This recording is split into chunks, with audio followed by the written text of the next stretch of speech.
What's up guys, Mike here, the Detroit Borg, checking out the new Nexus 6P, which is joined by the LG produced Nexus 5X. So the Nexus 6P is produced by Huawei and is the premium Nexus model for 2015 with an all aluminum body, a larger 5.7-inch Quad HD AMOLED display, and more impressive internal specs. Now, you can pick one of these up unlocked for $499 with 32 gigs of storage, which is not expandable. But you can pick up a 64 gig version for $549 or a 128 gig version for $649, which is what I went with here. We also have three colors to pick from. We have raw aluminum, which is what I went with. You can go for the painted stealthy graphite look if you want, or you can go with the frost white. So getting to the box, first thing I need to do here is peel off the wrapper surrounding the cardboard box. Once I do that, you can see the Nexus P embossed in the top of the lid. Now, if I pop off the lid and flip it over, you'll find the Nexus branding on the inside.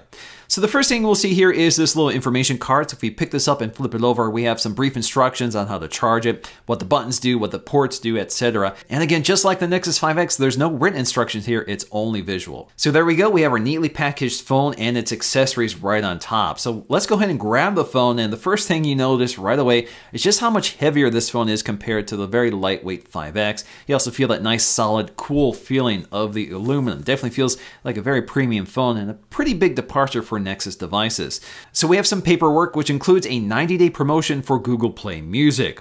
Inside the packet we'll find a SIM ejection tool so we can eject the SIM tray to install our nano SIM, and inside that we'll find our warranty, safety, and regulatory information. So first up we have our very glossy wall adapter, which is designed by Huawei and is a rapid charger, so this quickly charges the internal battery of the Nexus 6P using a USB Type-C connector, which you'll find at the other end. Of course, you will need a USB Type-C cable, which also comes included, so it's USB Type-C to USB Type-C, just like the Nexus 5X.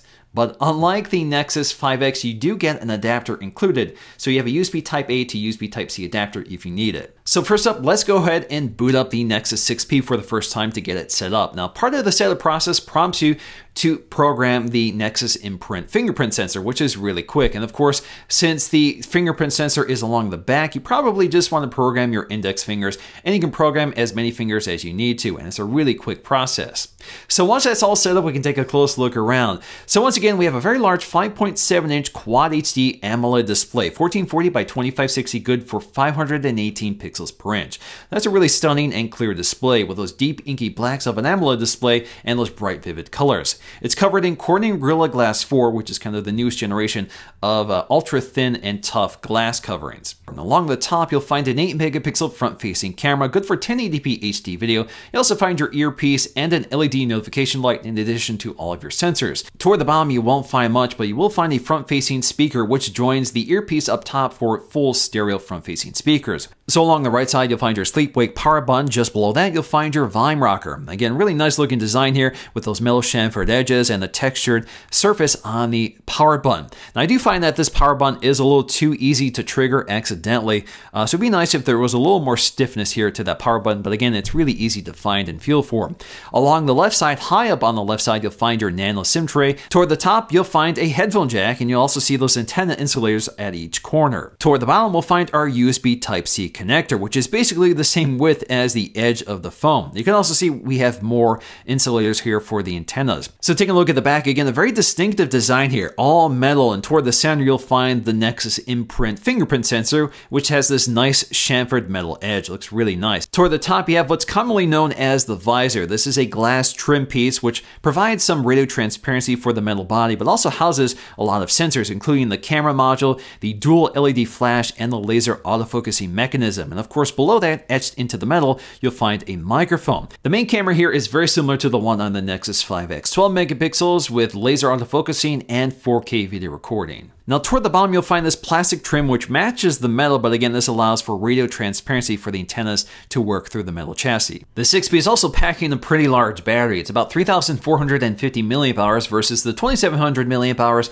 in the smaller Nexus 5X. So in terms of benchmarking, that means the Nexus 6P delivers about an hour more in terms of battery life at almost 6 hours, which is pretty decent for a screen set to maximum brightness. Now in terms of our specs, the 6P is a flagship phone for 2015 with pretty classic flagship specs, including a Snapdragon 810 octa-core processor, an Adreno 430 GPU, and 3 gigs of RAM. There are some notable differences between the 5X and 6P beyond the pricing. We have a smaller display, 5.2 inches versus 5.7 inches, 1080p versus Quad HD, and LCD versus AMOLED. We also have Corning Gorilla Glass 3 versus Corning Gorilla Glass 4, a mono front-facing speaker versus a set of stereo front-facing speakers. On the right side, we'll find all of our buttons in roughly the same location, and on the bottom, we'll find a USB Type-C connector for both, but the headphone jack is on the top of the 6P versus the bottom on the 5X. On the back, we'll find a very different design, metal versus plastic, but we have the same camera system, 12 megapixels, with a laser autofocusing mechanism. We also get the same Nexus imprint sensors on the back, which means this can be used for Android Pay or just unlocking the device, and it happens very quickly on both phones, basically the same speed. And the great thing about the Nexus imprint sensor is that you can wake it up and unlock it just by tapping your finger once. So in terms of our Geekbench scores, we see 1354 on the single core score and 4606 on the multi-core score.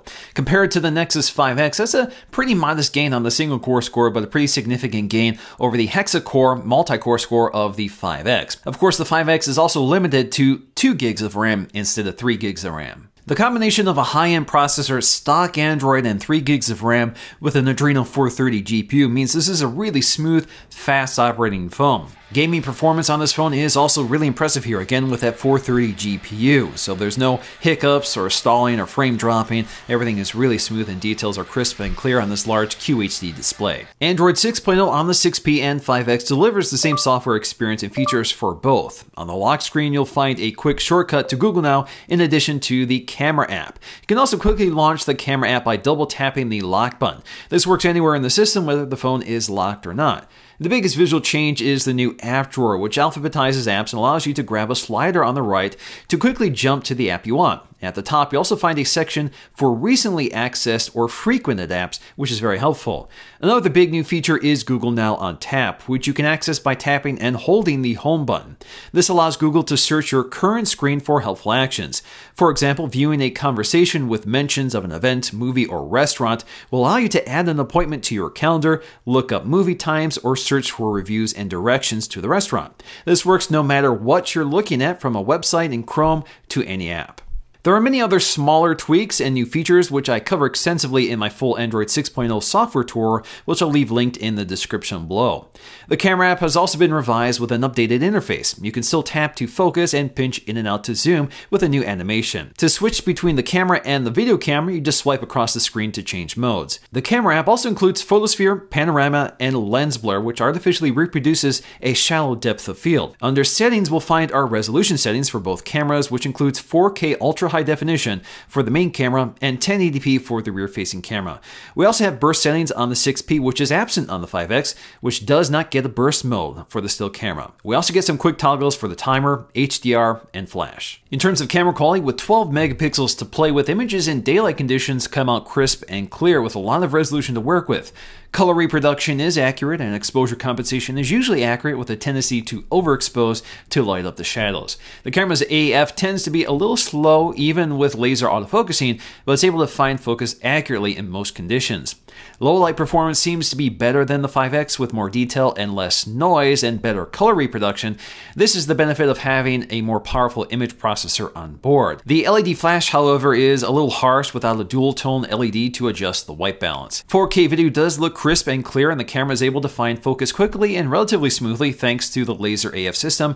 However, there is no optical image stabilization, so handheld 4K video does look pretty shaky. I did run into some performance issues while recording 4K on the 6P. Now, if you recall from my 5X review, 4K video suffered significant performance constraints after a few minutes. The 6P has seen similar issues, but not as severe. But it did experience some frame dropping after a few minutes of recording, which shouldn't be an issue on a phone with this much power behind it. Hopefully, software updates will continue to improve this situation. The Nexus 6P is certainly the best Nexus phone to date, with a great design, display, and solid camera system. But unlike the Nexus 5X, the 6P represents an undeniable value for a phone in this class. It would be nice if we had wireless charging or optical image stabilization, but at $499, it's the no-compromise Nexus bargain we didn't get last year, and definitely worth the price jump over the 5X. But please, don't try to bend it. Alright guys, so that's going to do for me in this video. If you liked it, please give it a thumbs up to let me know, and I'll see you again in the next one.